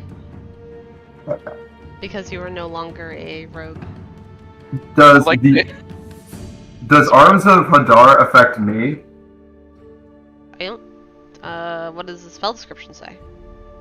You invoke the power of Hadar, the Dark Hunger. Tendrils of dark energy erupt from you and batter all creatures within 10 feet of you. Each creature in that area must make a strength saving throw. On a failed save. Oh, okay, well. See, I did need to read the spell because Yeah, so it's centered on me. Actually, So it's not, yeah. It's not this. Yeah. It's actually all creatures within 10 feet from you. Which Yeah. would just be this guy right here. I will cast it. Alright. So, strength saving throw. It rolls a 14. Which is my saving throw. So it still takes damage, it takes half damage, but it doesn't suffer any effects. So roll that damage. Okay. Off.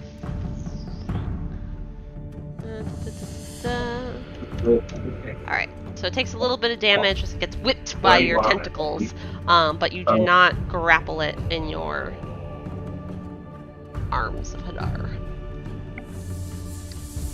We can keep the rating. Does it stay forever, or is it just for the second? It just stays for a second. Great. No! Alright. Next up is the confused rat, who is very confused that Everett just fucking smacked him with a tentacle. So he's gonna breathe in and breathe out. Make a dexterity saving throw. I am famously good at those. Let me Just tell need you. to beat a 10. And Let me tell you, I'm so good. You take 4 cold damage, buddy. Alright, I thought it was going to be a larger chunk of my HP. It's only a fifth. These are CR1 creatures. They shouldn't be too bad on you guys. Avocado? No. And then it ends its turn. Impotent rat is dead. Kozo, wanna punch some rats? I'm gonna punch some rats. I will attack belligerent rat with astral arm strike. Alright, roll to attack. That does hit.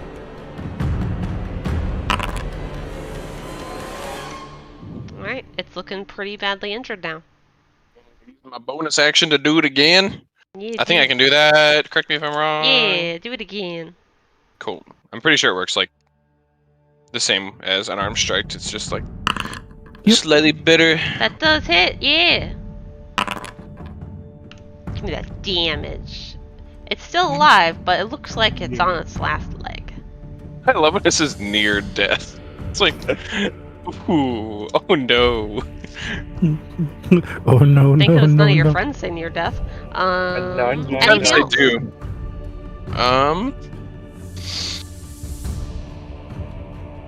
Nope. Lorelei. I'm gonna throw a second dagger at this top one. Alright, roll the hit. Tenacious. And it's gonna be a psychic dagger. Because I'm out of actual daggers that I can reach. 17. That is a hit. Alright. And 7 psychic. The tenacious ice rat is dead. I'd like to run over here to get a better angle. Alright. And peek over it and throw a second one at this one. Alright. Roll the hit.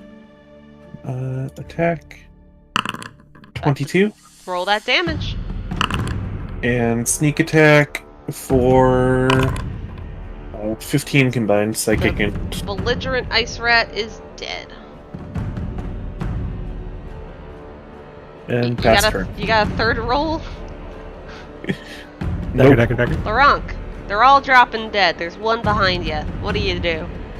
Got it. You what? I can swing at it with my sword. He bonks Or, it. yeah, not sword. Warhammer. Oh, Ah, unfortunately, that does not hit. Warhammer or Maul? my Warhammer.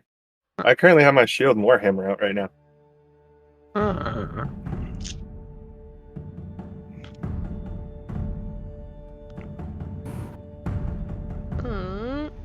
Tinnel.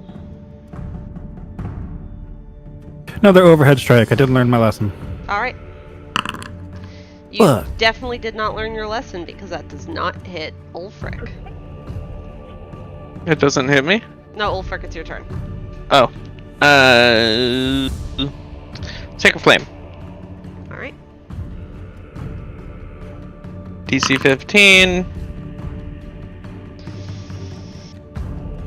That's a dexterity saving throw on my guy? Alright. Yep. I'm gonna roll a dex save, normal.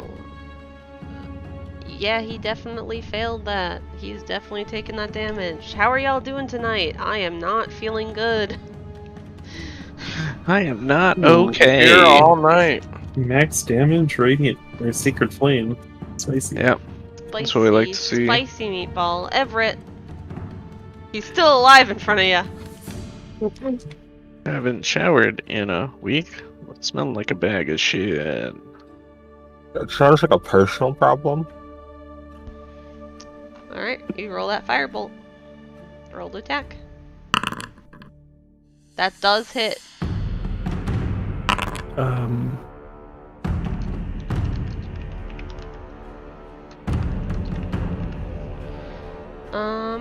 4 damage. It's... I'll be honest with you, it looks like it's about to fall over. But it doesn't. Confused Ice Rat is now going to look at you like, hey, I'm confused, why did you do that? And is going to roll a d6 to try and get its... Ooh. Everett, please make me a dexterity saving throw. Alright. Hero Ice Rat. Nice. Unfortunately you need a 10 to beat that, so you take 5 cold damage as it blows on you again. Alright.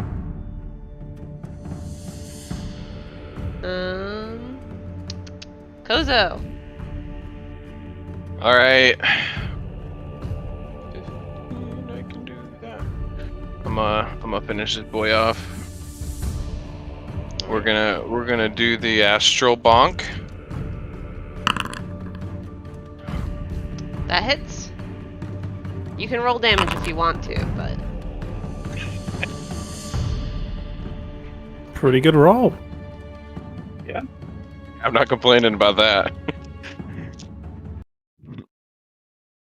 But is it an overhead swing, though? No, Alright. because those are not hitting. Fuck. Give me a second as I pause the game and end combat. It is 8:04, so unfortunately we are going to end in a moment, but let me read the room to you real quick and give you a event. So this room, this is too loud of music for me. Hold on one second. You enter the entrance chamber of the catacombs. This is the only known entrance to the catacomb. A U-bend brass pipe, wide enough for one person, that leads to the surface. It is normally solid with ice, but it melted a few weeks ago. There were 4 giant ice rats aimlessly wandering the circular chamber. Scattered around the room are bones and rags of lesser adventurers. Scavenged clean. Amidst the remains are 73 copper. So you can add that to your party funds. And then, What? this is a very special catacomb. Every time you guys enter a brand new room, I roll a d20. You guys are lucky. Nothing happened as you entered this room. And So, So it's normally frozen shut, and we're here to drop off a crystal that makes it freeze again. Yes. What is that? I feel like we will need some sort of time-locked mechanism, so we don't get frozen in here. Isn't that interesting? Maybe you'll find something along the way. I hope we can solve your buried alive puzzle. You might just solve it. So we're going to end this episode here. Thank you so much, everybody. You're welcome. Thank you.